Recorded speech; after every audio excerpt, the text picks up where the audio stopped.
We're also going to talk about legislation I introduced this week to protect Christians in Nigeria. Nigeria has seen a persecution of Christians that has been staggering.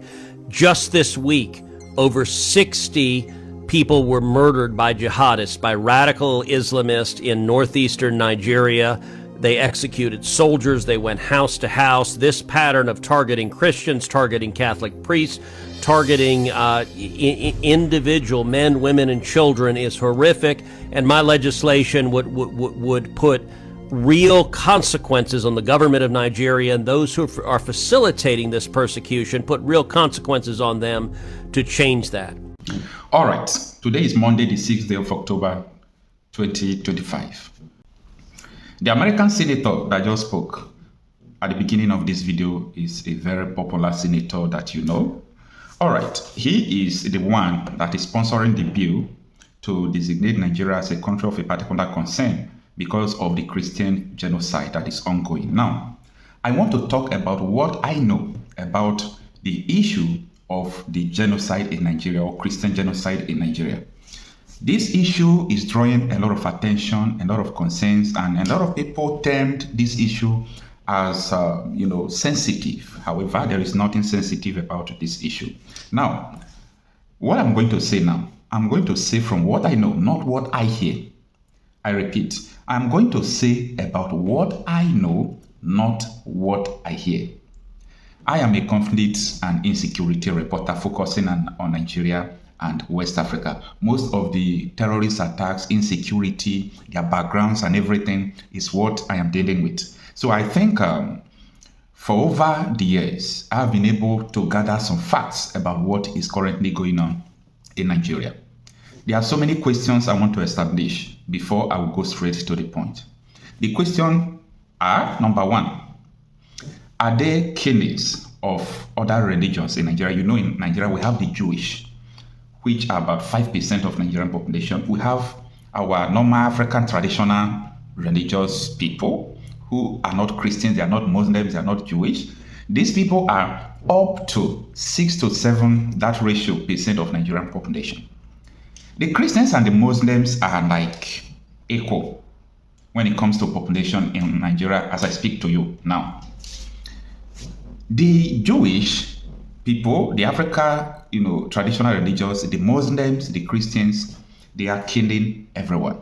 But the big question is this: is there a genocide, or are there genocides targeted at Christians? The answer is 100% yes, yes, yes, and yes. Now, let me take you back to the nature of Nigeria. Nigeria is a country that is not one in social nature. Listen to me. Nigeria is not one in social nature. In some part of the country, especially in northern Nigeria, we have some states that Sharia law govern. You know, Sharia law is contrary to Christian life. You won't dress a particular way. You can't drink beer. If you have a hotel, even husband and wife cannot come to your hotel and sleep together, man and woman. They will close down the hotel. I have so many cases like that. If you sell beer, you have a restaurant where you are selling beer, they will destroy your beer. But it doesn't happen in other part of the country. That is number one. Secondly, this Sharia law is embedded in the Nigerian constitution. But the ecclesial law, the Jewish law, and African traditional laws are not in Nigerian constitution. So Sharia have appeal court. Sharia have police. They call them Hizbah. All these things are subject to investigation. Go and fact check me. That is apart. Now, straight to the point, one of the most targeted state in Nigeria is Benue State. One of the most is Benue State. This Benue State currently have a Reverend Father as their governor of the state. And this governor made a statement on national television 3 months ago. I repeat, this governor, Reverend Father Aneya Hyacinth, made a shocking revelation 3 months ago on AIT, Africa Independence Television. And this is what he said. Listen to him. Oh, very big, pretty big. I just set up a panel of inquiry, a judicial panel of inquiry in the troubles we've been experiencing and the killings we've been having in primarily the 3 local governments of Katsina, Ala, Ukum, and Sankara. And 2 days ago, the panel's findings were brought to me. Prior to the 2 days ago, I received an interim report that pointed a number of fingers to some politicians, some active, functional, elected politicians who have been sponsoring banditry and terrorism that began with thuggery in those local governments. And it was quite disheartening to know that, the extent that these people could go just for them to be elected.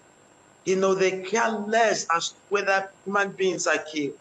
They care less as to who they invite to come into the state to join forces with their bad boys in the bushes, just to ensure that their principal, the sponsors, are victorious when it comes to politics, when it comes to election, and when it comes to having a more louder voice.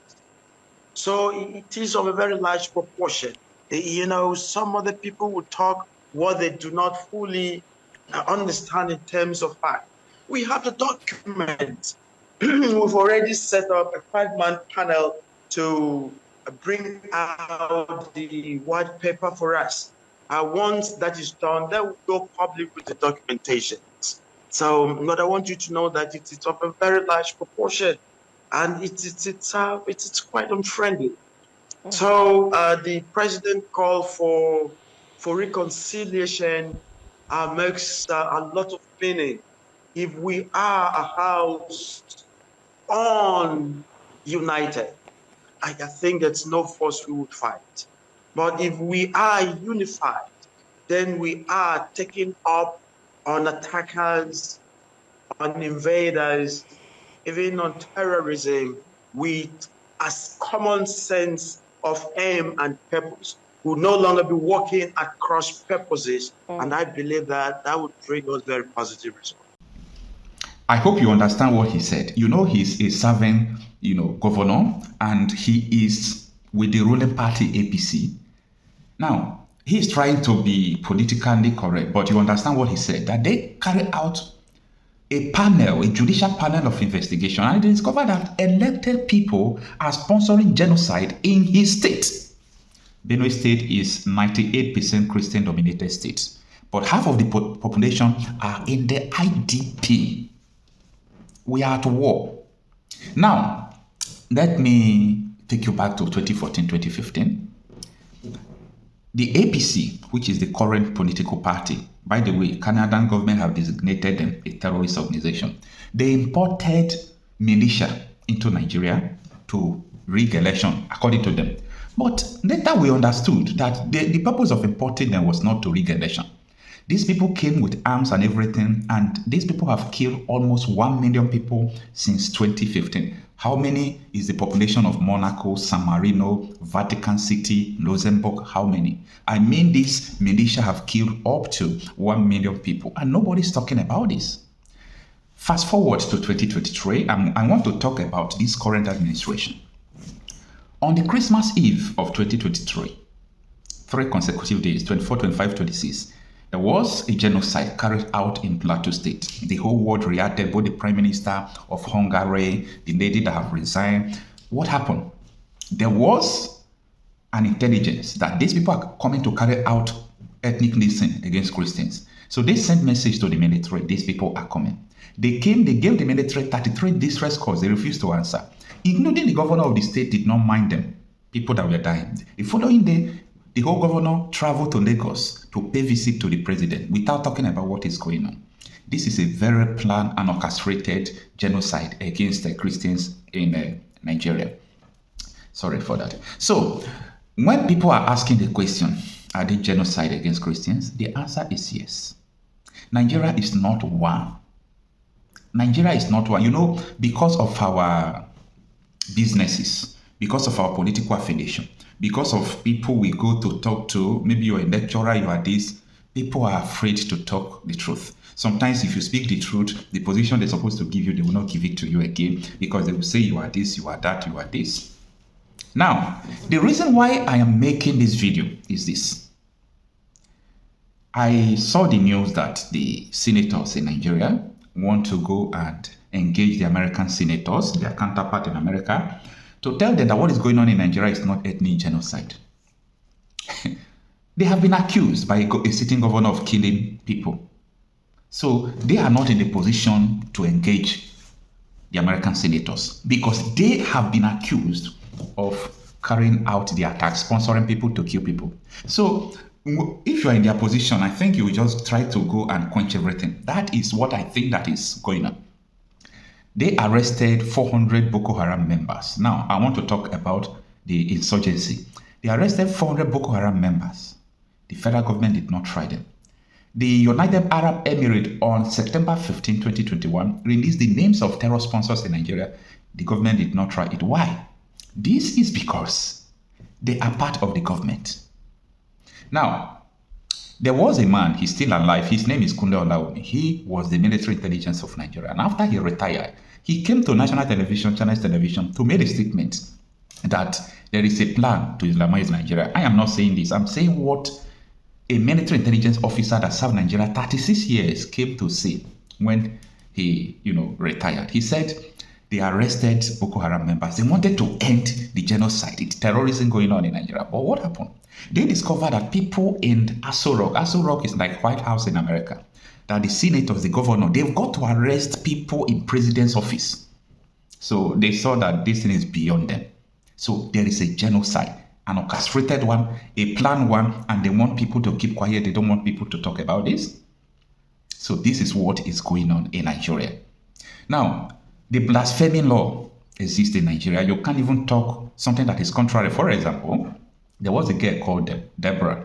Now, this Deborah, they said on their WhatsApp group that she posted something that is blasphemy against their religion, against their prophet, and they stoned her to death.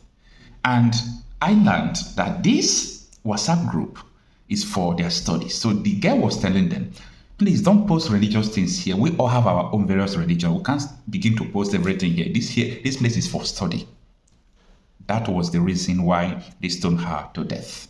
So a lot of things has been going on like this, in Nigeria, and nobody seems to be talking about this. Nobody seems to, to be concerned about what is going on. So the question of whether there is a Christian genocide or not, there is. And by the way, Nigeria is not supposed to be one.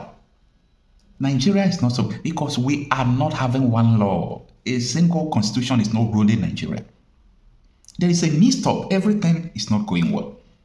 This is the truth, but nobody wants to talk about this.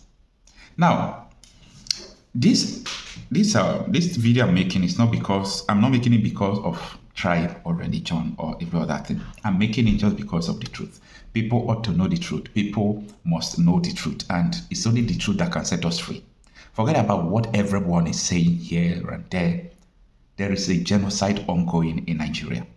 Look at what is going on in Kwara State. Go to Ifelodo. Go to many places that they are killing. Go and do your findings and profile the villages they have sacked. And what do you call it? And politicians in Nigeria imported these people. Let me know what you think on the comment section. I am Okocha Marcel, an insecurity and conflict reporter, here saying that there is a Christian genocide in Nigeria.